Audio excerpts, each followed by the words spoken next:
Mesdames, Messieurs, bonsoir. À la une de cette édition du vendredi 22 mai 2015, les experts financiers de la sous-région Afrique centrale sont à conclave à Douala. Au menu de la rencontre présidée par le gouverneur de la BEAC, des réflexions sur les stratégies de mise en œuvre d'un règlement qui vise à accompagner les établissements de crédit en difficulté. Opération de placement des cartes du RDPC dans le littoral, les membres du dit parti font le bilan. C'était au cours de l'opération spéciale et relative présidée ce vendredi à Douala par le mandataire régional RDPC, Benoît Ndong Soumet. Et puis, le Cameroun s'est joint au reste du monde hier pour célébrer la journée mondiale de la diversité culturelle pour le dialogue et le développement. Nous reviendrons sur les manifestations de cette journée, peu connues dans cette édition des informations. Voilà pour les titres.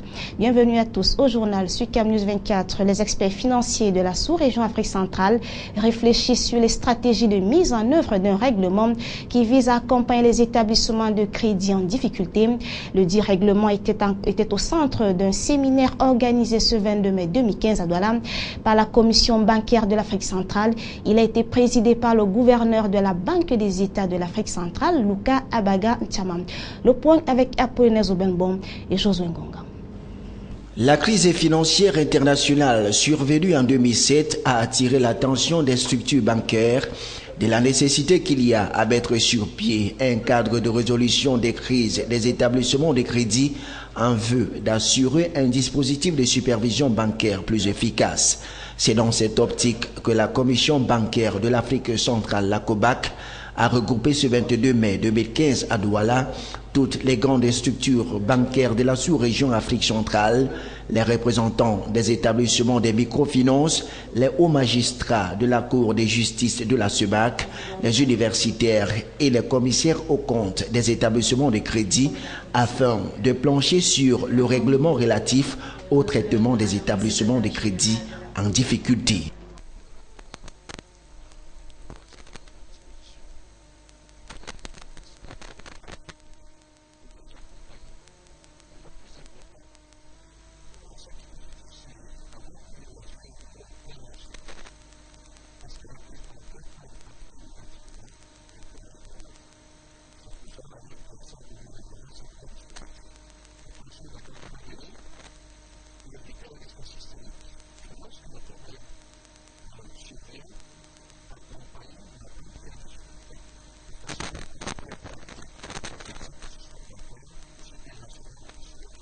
Le règlement au centre des réflexions à Douala est l'aboutissement d'un long processus qui a débuté en 2003 pour aboutir le 25 avril 2014 à l'adoption définitive du texte par le comité ministériel de l'Union monétaire de l'Afrique centrale UMAC. Pendant les débats qui ont suivi les exposés, les participants ont souligné la nécessité de ce nouveau règlement et se sont encouragés mutuellement dans sa mise en œuvre. C'est sur cette note d'espoir d'un lendemain meilleur pour les établissements de crédit de la sous-région Afrique centrale que les différents participants se sont séparés.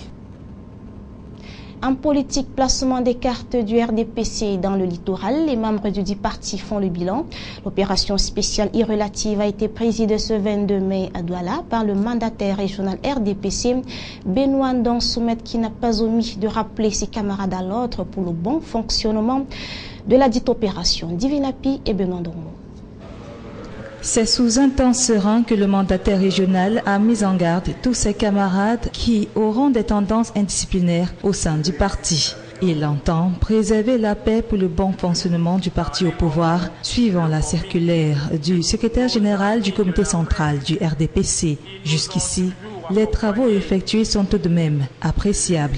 Les camarades ont compris la nécessité de mettre d'abord de côté leur rivalité pour se mettre au travail afin que ces résultats que nous recherchons soient. Deuxièmement, sur le plan technique même, ces fichiers qui ont posé beaucoup de problèmes sont en train d'être déposés. Donc, il y a tout lieu d'être satisfait aujourd'hui plus que la dernière fois. Venus des différents départements du littoral, les parlementaires présidents des sections RDPC ou FRDPC, OJRDPC et membres du comité central ont restitué leurs travaux à la maison du parti de Bonanjo. Encore des échos de la 43e édition de la Fête nationale de l'unité dans la région du Sud. La ville de Bolova s'est levée comme un seul homme pour exprimer son attachement aux idéaux unitaires et sécuritaires défendus actuellement par l'ensemble de la nation camerounaise. La grande parade militaire et civile qui a eu lieu à la place des fêtes d'Unkov c'était présidée par le gouverneur de la région du Sud, Jules Marcel Ndiaga, en présence de ses homologues gabonais et équato-guinéens. Le point avec Louis Degoronzanga, Archange Bandam et Eric Tichossin le récit.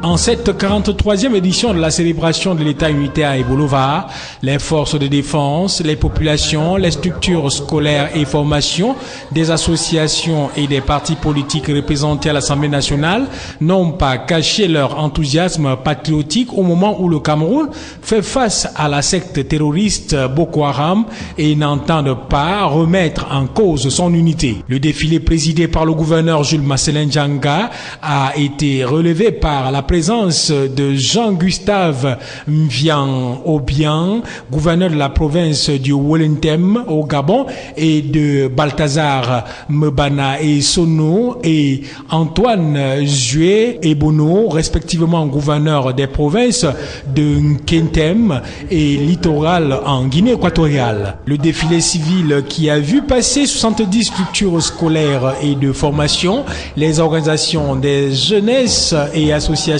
sportives a été couronné par les partis politiques, à savoir l'UPC, le SDF et le RDPC.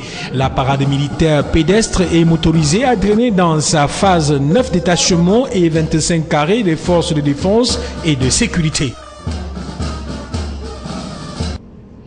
Même ferveur patriotique à Batouri, dans la région de l'Est, où la fête nationale de l'unité a été un moment de démonstration d'un patriotisme sans faille, mais surtout de réaffirmation du soutien inconditionnel au chef de l'État dans sa lutte contre Boko Haram et des menaces observées de temps en temps dans la région de l'Est. Les précisions avec Ernest Atiba et Divinapi. La 43e édition de la Fête de l'Unité, célébrée avec faste et solennité à Batouri dans la région de l'Est, a été un moment de démonstration d'un patriotisme sans faille, mais surtout de réaffirmation du soutien inconditionnel au chef de l'État dans sa lutte contre la nébuleuse secte islamique Boko Haram et des menaces observées de temps en temps dans la région de l'Est. La grande parade militaire et civile d'une durée de 2 heures a permis aux élites et autorités administratives de comprendre aisément que la symbiose entre les forces armées et les forces vives, évoquée dans le thème retenu pour la circonstance, vaut son pesant d'or dans cette partie du pays. Le succès que nous avons connu, ce n'est que le reflet du travail abattu à travers toutes les commissions. Nous pouvons donc nous réjouir du fait que tout s'est bien déroulé. Emmanuel Alpha n'a pas omis par la suite de s'adresser aux populations de son unité de commandement. Nous voulons déjà leur rendre un vibrant hommage parce que c'est des populations qui collaborent et avec les autorités et avec les forces de défense, exactement comme le dit le thème du jour. Et c'est cette collaboration qui est à l'origine de la paix que nous sommes en train de vivre ici dans ce département. Le préfet a aussi remis une dizaine de médailles aux récipiendaires, parmi lesquels des fonctionnaires de police et ceux des élèves qui se sont illustrés lors des derniers Jeux FENASCO. Nous l'annoncions en titre, le Cameroun s'est joint hier au reste du monde pour célébrer le 21 mai, donc la journée mondiale de la diversité culturelle pour le dialogue et le développement. La journée adoptée par l'UNESCO le 2 novembre 2001 invite en cette année 2015 la communauté internationale à approfondir les réflexions sur les valeurs de la diversité culturelle pour apprendre à mieux vivre ensemble. De détails avec Éric Tichou. Dans son message relatif à la célébration ce 21 mai de la Journée mondiale de la diversité culturelle pour le dialogue et le développement, la directrice de l'UNESCO, Irina Bokova, plaide pour un monde diversifié où la destruction des cultures serait un crime et l'uniformité une impasse. Aussi ajoute-t-elle que notre objectif doit être d'améliorer la diversité qui nous enrichit et les droits de l'homme qui nous unissent. La diversité culturelle a été reconnue pour la première fois en 2001 comme un héritage commun de l'humanité. Quant à sa sauvegarde, elle est considérée comme un impératif concret, éthique et inséparable du respect de la dignité humaine. Il est question lors de la Journée mondiale de la diversité culturelle pour le dialogue et le développement d'approfondir les réflexions sur les valeurs et la diversité culturelle pour apprendre à mieux vivre ensemble et surtout une occasion de mieux connaître et apprécier ce que nous devons aux autres cultures. Cette journée se célèbre au lendemain de la commémoration de l'unité nationale au Cameroun, sied bien au contexte du pays dont la diversité culturelle repose sur 240 ethnies réparties en 3 grands groupes bantous, semi-bantous, soudanais, correspondant à 240 langues nationales. Ces différentes cultures cohabitent sans heurts dans les grandes villes cosmopolites du pays que sont Yaoundé et Douala. Il faut donc sensibiliser les populations sur l'importance du dialogue interculturel, de la diversité et de l'inclusion, les amener à construire une communauté d'individus engagés à soutenir la diversité à travers tous les gestes de la vie quotidienne et lutter contre la polarisation et les banalités pour améliorer la compréhension et la coopération entre personnes de cultures différentes. Les autorités publiques sont de plus en plus sensibilisées à la nécessité de développer le dialogue interculturel en vue de renforcer la paix, la sécurité et la stabilité au niveau mondial. Et pour parvenir à un monde de paix capable de faire face à l'avenir, seul le dialogue peut servir de base à une société pluraliste et culturelle.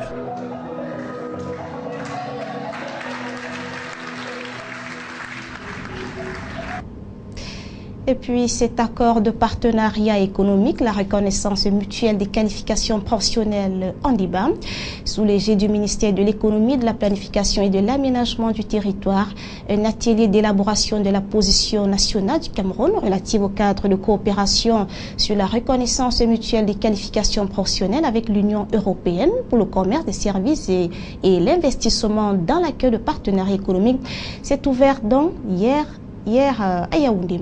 Le compte rendu de Salomon Foué et Marson Vondo. Cet atelier, présidé par le secrétaire général du ministère de l'économie, de la planification et de l'aménagement du territoire, Gilbert Didier Edouard, vise l'élaboration d'un cadre de facilitation et la mise en place par les parties d'un régime de reconnaissance mutuelle des qualifications professionnelles qui soit équitable, transparente, cohérente, en vue de déterminer les modalités générales en vertu desquelles seront négociés les accords de partenariat économique entre le Cameroun et l'Union européenne. De manière spécifique, il est question de faire une analyse synthétique de la problématique de la reconnaissance mutuelle des qualifications professionnelles, de dresser un répertoire général des normes et procédures relatives aux dites qualifications professionnelles qu'il conviendrait de reconnaître mutuellement, d'identifier dans le cadre du commerce des services de l'APE les professionnels éligibles aux accords avec l'Union européenne et de dresser un répertoire descriptif des normes et nomenclatures des preuves de qualification aux professions de l'avant-projet du paquet national.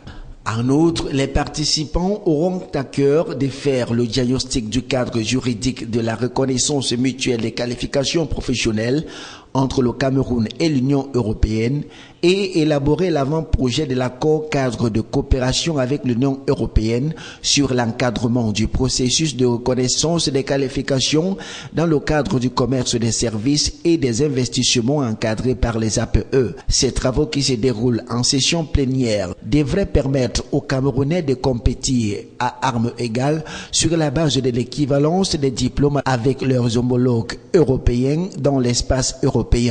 Il s'agit des corps des métiers tels que les avocats et bien d'autres.